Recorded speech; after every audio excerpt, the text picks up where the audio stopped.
Hi, how are you doing today? It is the 12th of January 2010. The original idea of doing this every day has kind of fallen by the wayside just because life happens and it's not going to be a reality for me.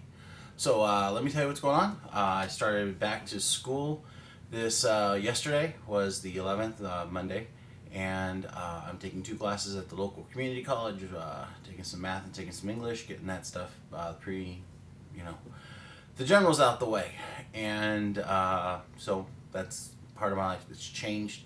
The kids are back to school. Wife goes back to school full time again, starting on Monday coming up.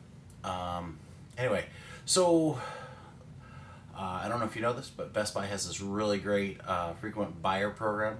It's kind of like frequent flyer points, except you buy stuff at Best Buy.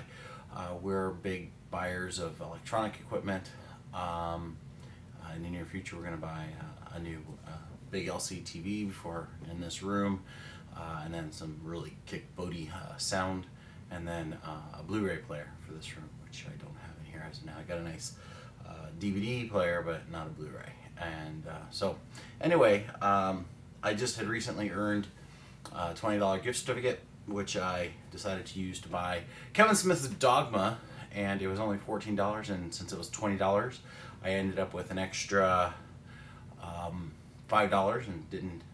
If you don't use that $5, it goes to waste. So they also had the Warner Brothers release that came out in 2004 of Phantom of the Opera, starring Gerard Butler, and directed by Joel Schumacher, also starring Patrick Wilson. Most recently that we've seen him in was the Watchmen, which was a pretty okay movie. Anyway, not so much about Dogma because I haven't watched it yet. Haven't watched Phantom of the Opera since it came out on DVD a few years ago. But what I did do with Phantom of the Opera is I decided to take a look at the special features, and there was a great documentary about the original stage production, going from the original book with Andrew Lloyd Webber into stage production. And I really enjoyed it. It was very fascinating to hear different versions as far as the lyrics were concerned of this music that I'm so very familiar with. When I'm talking about this, I'd like to also throw out a shout out to the best of all the musicals. That would be Les Miserables, and I'd like to send out a thank you to the people who introduced me to such wonderful things, going all the way back to Phantom. There was a John Newell that I worked with way back in the early mid '80s, who introduced me to the fact that people went to go see plays and musicals.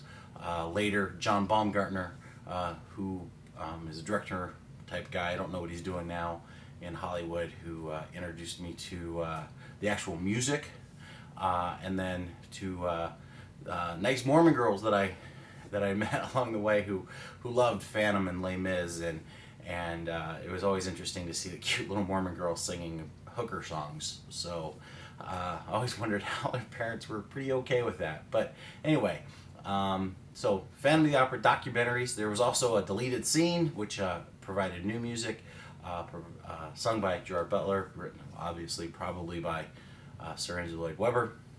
But yeah, that's what I have to report today. Shoveling snow sucks, just in case you didn't know. So never move to Wisconsin if you don't want to shovel snow. And I hope you all have a wonderful day.